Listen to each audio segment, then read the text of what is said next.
여러분, 부티나는 인터뷰에 저는 샤인입니다. 네, 여러분, 어느새 눈 깜짝할 사이에 2023년이 오고야 말았어요. 어떻게 새해 계획 잘 지키고 계신가요? 작심삼일? 아이, 그러면 안 되죠. 여러분, 있잖아요. 오늘 특별히 스페셜 프렌드 버즈가 이 자리에 함께하고 있습니다. 한번 버즈는 어떻게 하고 있는지 물어볼게요. 버즈! 네. 자, 우리 버즈는 어떻게 새해 계획 잘 지키고 있습니까? 제가 올해는 운동을 좀 열심히 해보려고 하고 있는데 힘든 것 같습니다. 갈 길이 멀어 보이시긴 해요.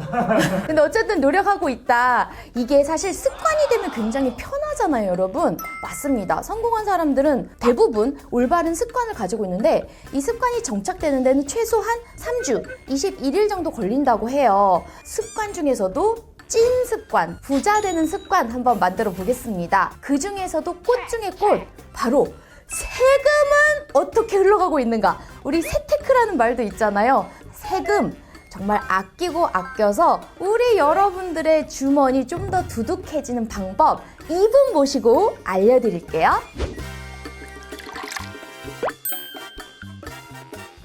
네, 여러분 모셨습니다. 왠지 딱 보기만 해도 부티가 잘잘잘 흐르시지 않습니까? 바로요, 요 책. 부의 이전 작가님, 우리 이장원, 이름이 장원이시고요. 세무사 이름도 장원 세무사입니다. 모셨습니다. 반갑습니다. 반갑습니다. 네, 이장원 세무사입니다.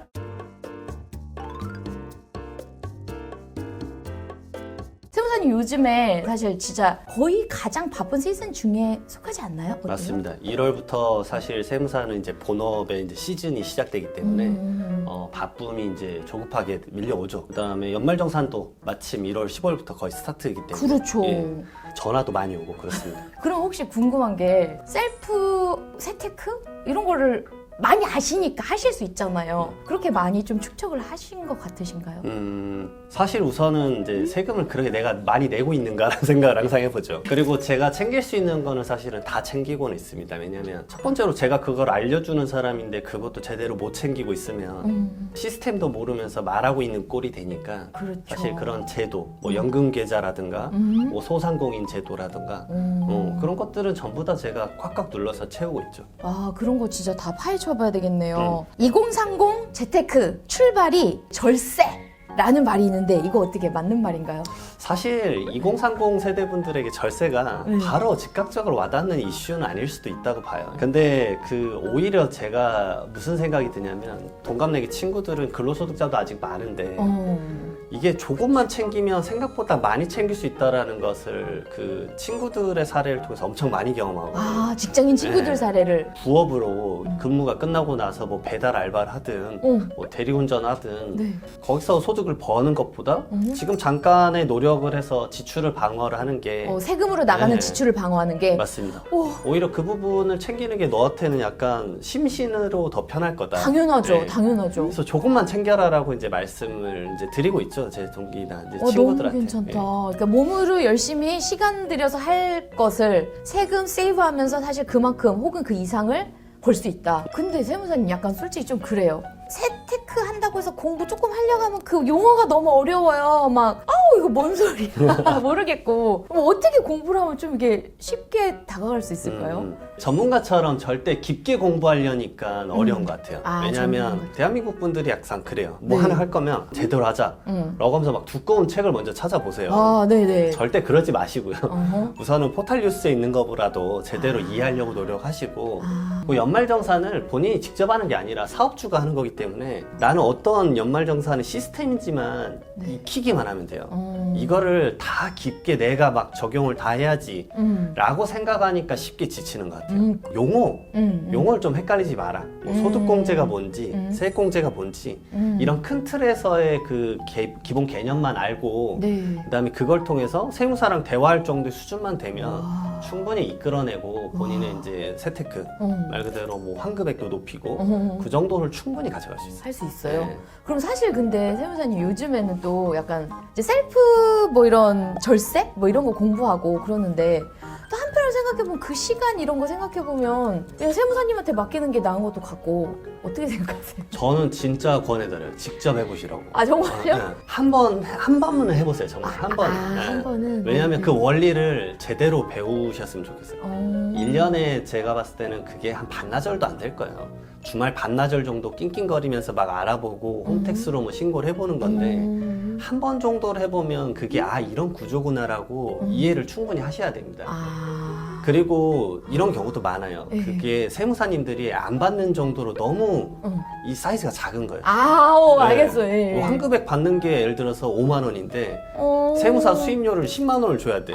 이러면은 자 곤란하잖아요. 그렇네요. 그러면 세무사님들도 그걸 안 받아요. 그러면 그 정도의 업무는 내가 직접 해결할 수 있도록 직접 이런 것들 홈택스 구조 이 정도는 직접 해보시라. 그리고 나아가서 본인이 뭐 사업소득을 한다거나 더 다른 소득까지 생긴다 그러면 네네네. 그때 세무사님한테 맡길 때도 내가 한번 경험을 했기 때문에 어느 정도 알잖아요. 네네네. 그러니까 좀 잘 맡길 수 있다라는 거예요. 그러니까 소위 말해 눈탱 안 받고 그렇게 잘 할 수 있다. 저도 진짜 권해드려요. 그래서 자, 이제 연말정산에 대해서 한번 여쭙도록 하겠습니다. 여러분 관심 많으시죠? 실제로 13월에 보너스가 될지 아니면 추가 고지서가 될지 연말정산이 대체 뭐고 어떻게 하는 건가? 이거 좀 얘기 좀 간단히 해주세요. 내가 월급을 받을 때 매월 원천징수라고 해서 일정 부분을 세금으로 먼저 떼갑니다. 한 번에 일괄적으로 그걸 떼가면 그 달의 월급이 너무 줄어들어서 그래요.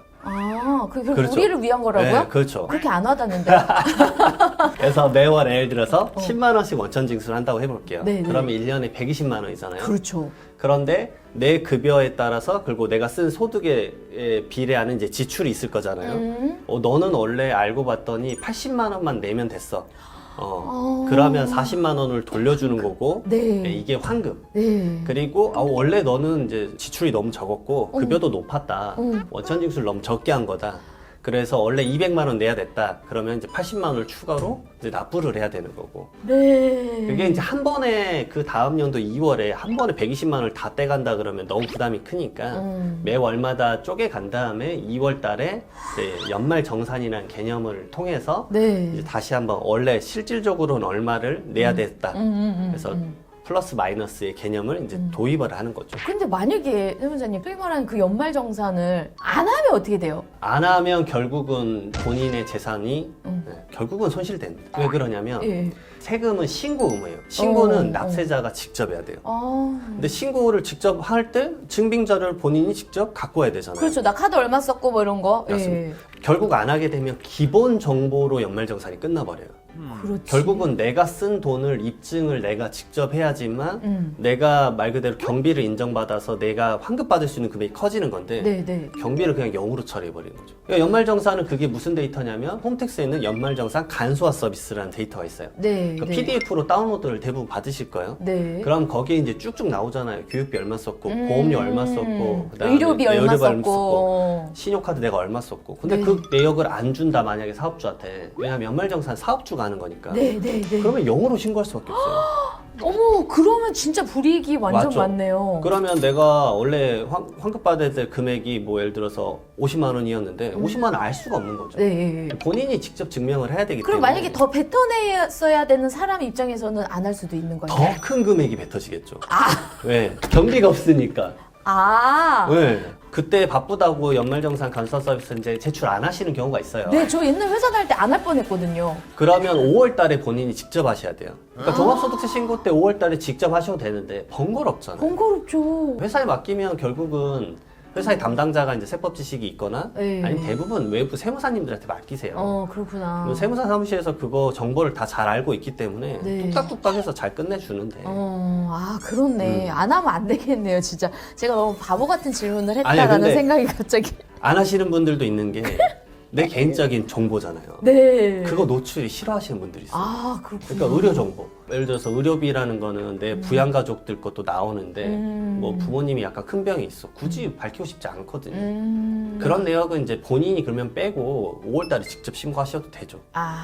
오케이. 정 원치 않으면 그렇게도 할 수 맞습니다. 있다. 예. 좋네요. 그럼 혹시 세무사님, 이게 우리 사회 초년생들이 연말정산할 때 흔히들 하는 실수 뭐 있나요? 첫 번째로는 네네.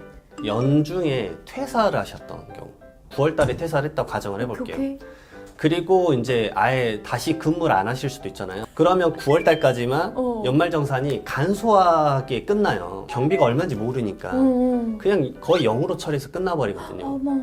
그러면 본인이 직접 그 다음 연도 5월 달에 직접을 하게 되면 환급을 더 많이 받을 수가 있어요. 그렇네. 왜냐하면 1년 동안에 내가 썼던 금액이 얼마인지를 12월 지나야 알 수 있으니까. 네. 그래서 첫 번째로 더 높은 환급을 받을 수 있는 걸 5월 달에 놓치지 말라. 그다음에 두 번째로는 9월 달에 퇴사하시고 네. 10월 달에 새로운 근무처에서 일하실 수도 있잖아요. 그렇죠. 예. 그러면 9월 달까지 일했던 그 종전 근무지에서 종전 근무지 원천징수 이행 상황 신고서란 게 있어요. 좀 이름 어려운데 간단해요. 그때 퇴사하셨을 때 그동안에 이제 정산한 내역을 줘요. 간단하게 연말정산했던 내역을. 그것을 새로운 근무처에 줘야 돼요. 아, 그렇지. 네, 그래서 합쳐서 계산을 끝내셔야 되는 거죠. 그렇네요. 왜냐면 근무지가 3개, 4개일 수도 있잖아요. 우와. 합쳐서 계산을 해야지 나의 나의 정확한 연말정산 금액이 나온다. 어. 몇 개 빼먹으시면 결국은 추징이 날라올 수 있으니까. 아, 그렇겠다. 음. 자, 연말정산 해가 바뀌기 전에 준비해야 할 것들 뭐 이런 게 있어요? 사실 요즘 국세청 홈택스가 아주 좋아졌어요. 네. 그렇기 때문에 아까 말씀드렸던 종전근무지 원천징수 이행상황 신고서도 챙겨야 되고 그 다음에 한 10월쯤부터 뭐가 열리냐면 홈택스에서 본인이 1월부터 9월까지 썼던 내역들이 이미 다 나와요. 와우, 무섭다. 그러면 10월부터 12월까지 내가 얼마 정도 쓸 것 같은지 예상 수치를 넣어볼 수가 있어요. 웃겨. 네네. 그러면 내가 어느 정도 환급이 되겠구나라는 걸 알 수가 있어요. 와. 그래서 저는 이제 그거 할 때 사실 먼저 말하는 게 네. 지금 연말정산 환급액이 중요한 게 아니다. 내가 돈 얼마나 썼는지 먼저 반성부터 하셔야 된다. 대부분 정말 화려하게 쓰십니다, 진짜. 화려하겠어. 네. 네네. 사실 환급액수 10만 원이 중요한 게 아니라 네. 본인이 신용카드 얼마나 썼는지 보고 아. 충격을 먼저 좀 받아야 돼. 오히려 소비 패턴이 더 중요할 수 있다. 그럴 수 있네요. 네. 그걸 보면서 이제 좀 반성을 하시고 어허. 그 다음에 이제 연말정산 미리 보기 서비스 이런 게 있는데 그걸 통해서 앞으로 내가 얼마를 더 써야 되는지 덜 써야 되는지 그런 것들을 계산을 해보는 거죠. 미리. 그렇네요. 자, 그러면 직장인들이 가장 궁금해하는 게 있습니다, 대무사님. 이 신용카드를 쓰는 게 유리하냐, 체크카드 쓰는 게 유리하냐, 많이 질문 받으시죠? 맞아, 엄청 받죠. 신용카드 이 소득 공제라는 거는 우선은 총 급여액의 25% 이상을 썼을 때만 받을 수 있어요. 총 급여라는 거는 세전 연봉이에요. 네. 세전 연봉이 4천만 원이다 그러면 어허. 내가 1년간 0원에서 1,000만 원까지 이 소비를 얼마를 했던 간에 상관없이 이 소비 금액은 다 0원의 공제예요. 왜냐하면 1,000만 원 이상일 소비를 했을 때만 그 이상 부분에 대해서 공제를 받는 거거든요. 그러니까 우선 내가 소비를 그렇게 많지 않았다 네. 라고 하면 지금 허겁지겁 글 쓰는 것 자체가 그닥 유의미하지 않을 수 있어요. 네, 그렇네요. 네. 네, 네. 어차피 내가 지금 500만 원밖에 안 썼어요. 1년 동안. 그러면은 앞으로 3개월간 허겁지겁 쓰더라도 500만 원을 못 쓸 수 있어요. 네, 네. 그럼 어차피 공제액이 0원이면 굳이 허겁지겁 쓰지 마라. 그렇네. 네. 소비를 줄이는 게 차라리 낫겠네요. 차라리 낫죠. 그러니까. 두 번째는 이제 신용카드를 먼저 쓰실 수밖에 없어요, 요즘. 왜냐면 우선 신용카드가 포인트가 더 많잖아요. 맞아. 네. 네. 그러니까 총급이 25%안 넘어갔으면 우선 신용카드로 그 25%를 채우세요.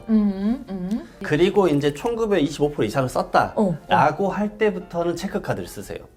왜냐면 그 다음부터는 이제 공제를 받는 거기 때문에 네. 신용카드는 공제가 15%고 체크카드랑 현금 영수증은 30%거든요. 네. 그러면 더 많은 공제를 받기 위해서 그 다음부터는 30%의 공제를 활용하는 체크카드나 현금 영수증을 쓰는 게 유리하다라는 거죠. 네. 그러니까 이게 무조건 그 다음 연도 10월 달쯤에 홈택스를 한번 로그인을 꼭 해보시고 그러네. 그걸 통해서 내가 얼마 썼는지 확인하고 그러네, 움직이시는 게 그러네. 좋죠.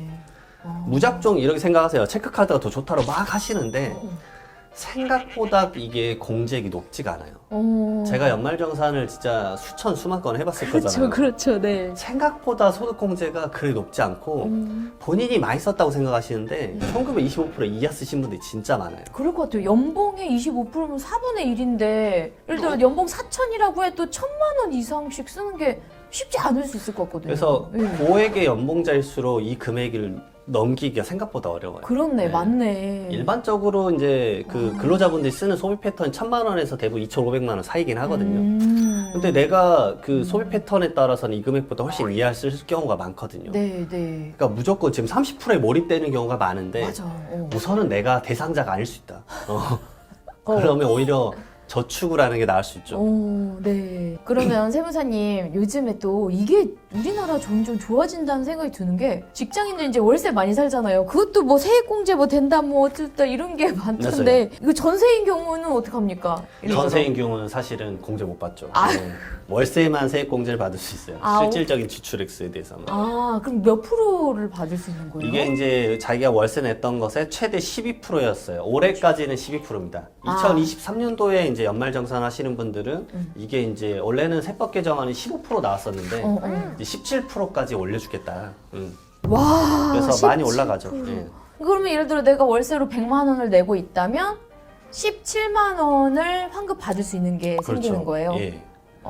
그래서 월세 세액공제만 잘 받으시면은 사실 환급액이 거의 풀로 나오세요. 거의 그렇겠네요. 그렇지만 항상 챙겨야 될 게 있죠. 이게 임대차 계약서랑 그다음에 뭐 월세 당연히 입금했던 내역들 뭐 그렇지. 그런 것들이 다 확인이 돼야 돼요. 네, 그렇겠죠. 결국은 월세 세액공제 제도의 명함은 뭐냐면 네, 뭐예요? 이 월세 세액공제를 근로자가 받음으로 인해서 월세를 줬던 임대인의 임대소득 누락을 막고자 하는 게 원칙이기도 해요.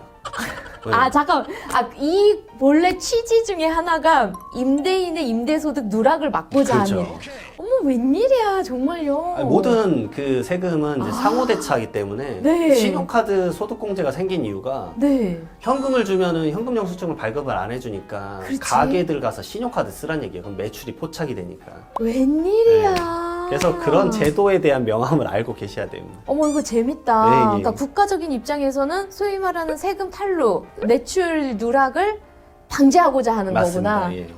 이런 건지 몰랐어요. 그리고 월세가 최근에 계속 올라가고 있는 추세라서 더 지원을 이제 많이 해주는 거죠. 사실상. 네.